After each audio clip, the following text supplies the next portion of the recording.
हमारी संस्कृति, हमारे संस्कार सदा रहें हमारे साथ। सब्सक्राइब करें तिलक।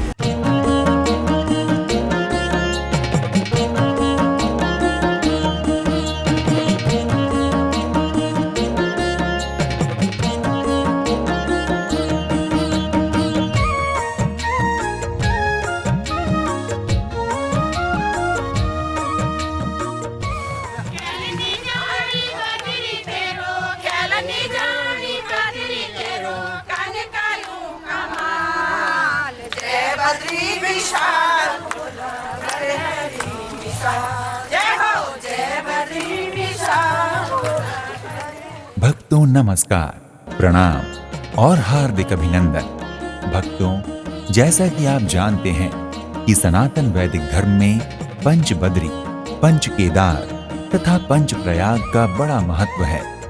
आज हम आपको अपने कार्यक्रम दर्शन के माध्यम से पंच बद्रियों में प्रमुख बद्रीनाथ धाम की यात्रा करवाने जा रहे हैं, जो भगवान विष्णु की तपस्थली है, जहां आज भी भगवान विष्णु अपनी ध्यान मुद्रा में विराजमान हैं, जिसे शास्त्रों में 8वें वैकुंठ की संज्ञा दी गई है। भक्तों, भगवान बद्रीनाथ का मंदिर उत्तराखंड के चमोली जिले में अलकनंदा नदी के तट पर नर और नारायण नामक 2 पर्वतों के मध्य समुद्र तल से 7138 मीटर की ऊंचाई पर स्थित है।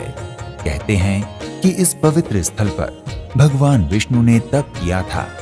मान्यता है कि इस मंदिर में आकर दर्शन पूजन करने से व्यक्ति के सभी पाप धुल जाते हैं और उसे मोक्ष की प्राप्ति होती है। सतयुग, त्रेता और द्वापर और कलयुग, इनमें सतयुग का जो धाम है वो बद्रीनाथ धाम है।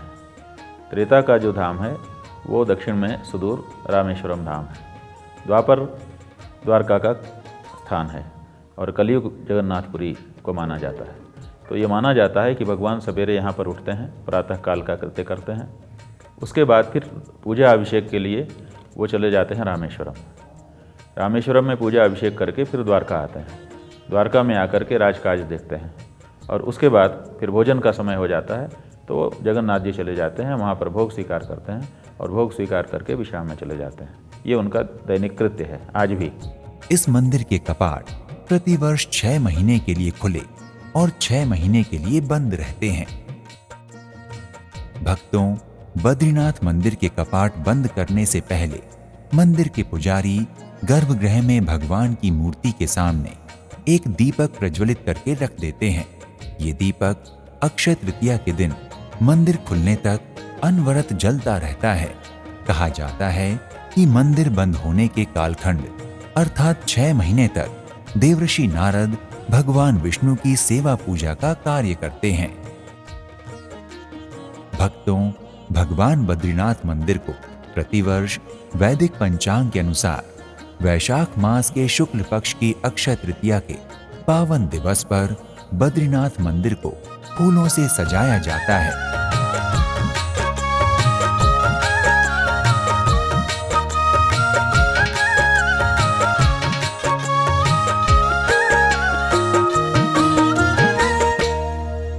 सेना बैंड द्वारा स्वागत धुन बजाती है।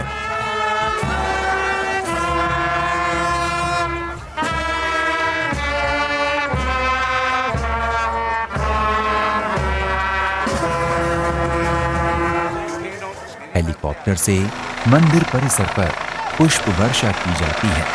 बद्री विशाल के गगनभेदी नारा लगाते लाखों भक्तों की उपस्थिति में कई धार्मिक अनुष्ठानों के साथ मंदिर के कपाट दर्शनार्थियों और भक्तों के दर्शनार्थ 6 महीने के लिए पुनः खुल जाते हैं। इस अवसर पर यहाँ का दृश्य बहुत ही सुंदर और अलौकिक होता है।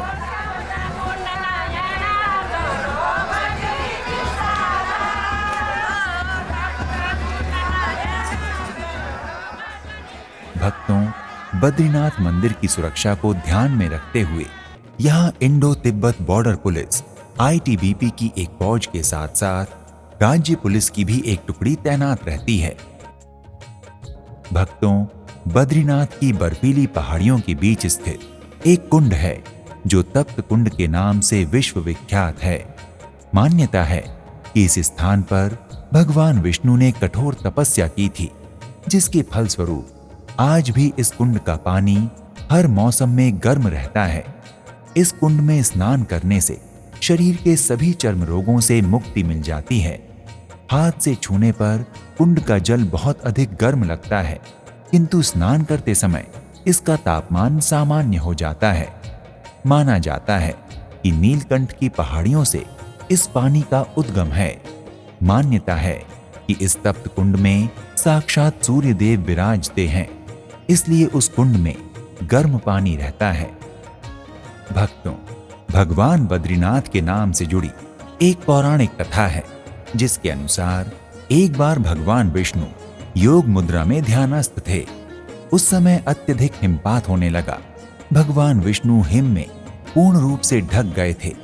उनकी इस दशा को देखकर माता लक्ष्मी का हृदय द्रवित हो उठा और उन्होंने स्वयं भगवान विष्णु को हिमपात से बचाने हेतु बद्री यानी बेर वृक्ष का रूप धारण कर भगवान विष्णु के समीप खड़ी हो गईं और भगवान विष्णु की तपस्या तक खड़ी गर्मी, वर्षा, सर्दी और हिमपात सहन करती रहीं।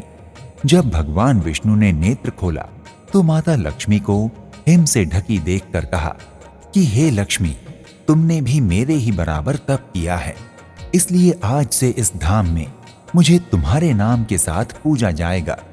तुमने मेरी रक्षा बद्री वृक्ष के रूप में की है, इसलिए आज से मुझे बद्री के नाथ बद्रीनाथ के नाम से जाना जाएगा। इस प्रकार भगवान विष्णु के धाम का नाम बद्रीनाथ पड़ा, जो कालांतर बद्री का अपभ्रंश बद्री हो गया और बद्रीनाथ बद्रीनाथ हो गए। भक्तों, बद्रीनाथ मंदिर निसंदेह एक प्राचीनतम मंदिर है, किंतु इसके इतिहास का कोई प्रमाणित आधार न होने के कारण ये बता पाना असंभव है कि ये कितने वर्ष पुराना है। अतः इस मंदिर के इतिहास को लेकर इतिहासकारों में मतभिन्नता है। चूंकि इस मंदिर का उल्लेख कई वैदिक ग्रंथों और पुराणों में है, इसलिए कुछ इतिहासकार इस मंदिर को वैदिक कालीन बताते हुए इसका निर्माण लगभग 1500 वर्ष ईसा पूर्व का मानते हैं, तो कुछ इतिहासकार मानते हैं कि बद्रीनाथ मंदिर का निर्माण भगवान आदि शंकराचार्य जी ने यहाँ अपने निवास काल में करवाया था। तदंतर 16वीं सदी में गढ़वाल के राजा ने वर्तमान बद्रीनाथ मंदिर का निर्माण कर भगवान बद्रीनाथ के श्री विग्रह को प्रतिष्ठित करवाया था। कि आज का जो बद्रीनाथ जी का मंदिर है, वो मंदिर आखिर बना कैसे? तो शंकराचार्य जी महाराज ने अपने प्रवचन में बताया कि वो भगवत्पाद आदि शंकराचार्य जी की माँ के जो जेवर थे, माँ ने ये विचार किया था कि जब अपने बेटे की शादी होगी तो बहू को मैं ये जेवर दूंगी, लेकिन बेटे की शादी तो हुई नहीं, बेटा तो सन्यासी बन गया। तो उस जेवर से माँ शंकराचार्य जी जिस परिस्थिति में उन्होंने बद्रीनाथ भगवान को नारद कुंड से निकाल के रखा, अब समस्या ये आ गई कि मंदिर कैसे बनेगा।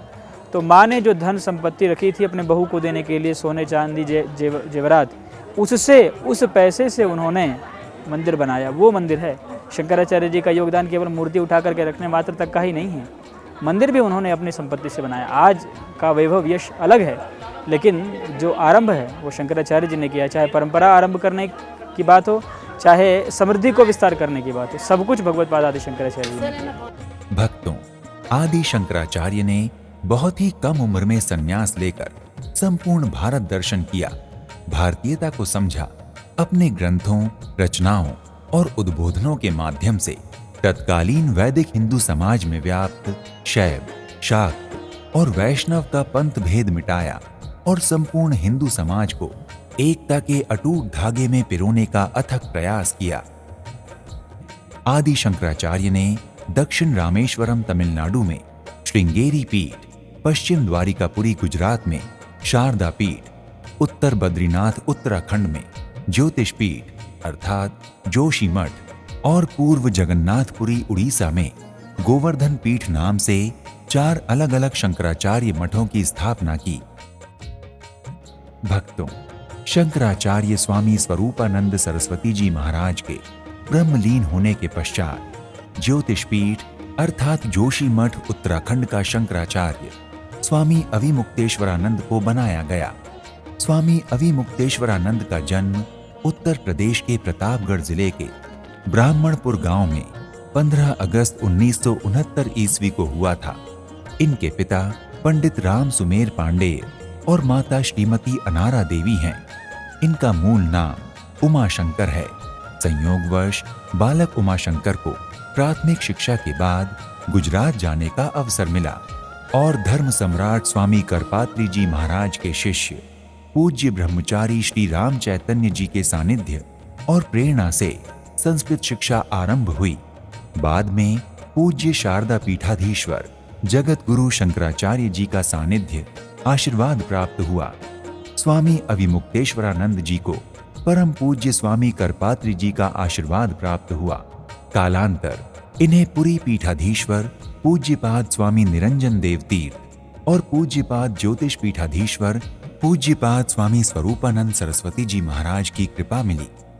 भक्तों, पूज्य स्वामी अविमुक्तेश्वरानंद जी ने गंगा निर्मलीकरण को अपने जीवन का लक्ष्य बनाया है। भक्तों, वर्तमान स्वामी अविमुक्तेश्वरानंद जी महाराज ज्योतिष पीठ अर्थात जोशी मठ उत्तराखंड के शंकराचार्य का पद सुशोभित कर रहे हैं। आदि गुरु शंकराचार्य जी। आदि गुरु शंकर और आचार्य, ऐसे 4 शब्दों से मिलकर के ये प्रश्न आपका बना है। आदि का मतलब होता है सबसे पहला। गुरु का मतलब है जो हमको ज्ञान देता है, वो गुरु है। शंकर का मतलब है जो या तो साक्षात शिव हो अथवा जो कल्याणकारी हो। और आचार्य का मतलब होता है कि शास्त्रों से आचार शास्त्र को खोज करके स्वयं पहले उसको जिए, अनुभव करे, अनुभव करने के बाद ये आचरण सबके लिए कल्याणकारी है ऐसा समझ करके लोगों को भी बताए और उनका भी सदाचार में नियुक्त करे, उसका नाम आचार्य है। तो ये जो आदि गुरु है, आदि गुरु का मतलब है कि ऐसी परंपरा में ये शंकराचार्य जी आते हैं जो सृष्टि के आरंभ से ही ज्ञान का उपदेश कर रही है, इसीलिए इनको आदि गुरु कहा गया। ये पहले गुरु नहीं है, पहले गुरु तो भगवान नारायण है। इसलिए आदि गुरु का मतलब पहले गुरु ऐसा नहीं। आदि गुरु का मतलब है अनादि जो परंपरा है चली आ रही, उस परंपरा के गुरु। भक्तों, बद्रीनाथ मंदिर एक विश्व प्रसिद्ध पौराणिक मंदिर है। इस मंदिर की वास्तुकला और निर्माण शैली अनुपम है। मंदिर की दीवारों की कलाकृतियां अत्यंत मनमोहक और दर्शनीय हैं। ऊंचाई में लगभग 15 मीटर ऊंचा ये मंदिर मुख्यतः गर्भगृह, दर्शन मंडप और सभा मंडप इन 3 भागों में विभाजित है। भक्तों, चारों ओर से सुंदर पर्वतमालाओं से घिरा हुआ प्रकृति की गोद में स्थित बद्रीनाथ मंदिर का परिसर बहुत ही मनमोहक प्रतीत होता है। मंदिर में भगवान बद्रीनाथ के अतिरिक्त आदि केदारेश्वर मंदिर, हनुमान जी और नर नारायण जी के मंदिर एवं आदि जगत गुरु शंकराचार्य जी का भी मंदिर है।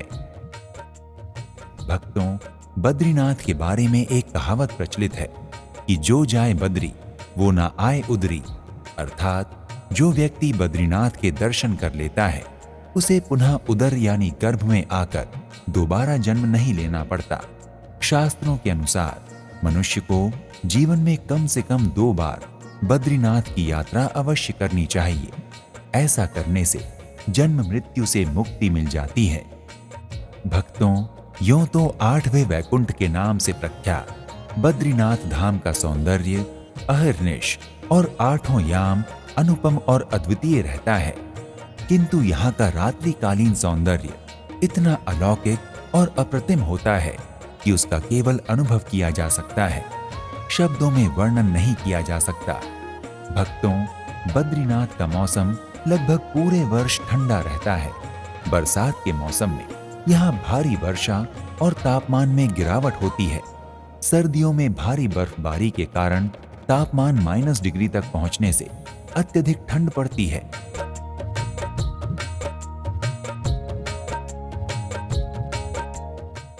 इसलिए बद्रीनाथ की यात्रा के लिए सबसे अच्छा समय मई से जून और सितंबर से अक्टूबर के बीच का होता है।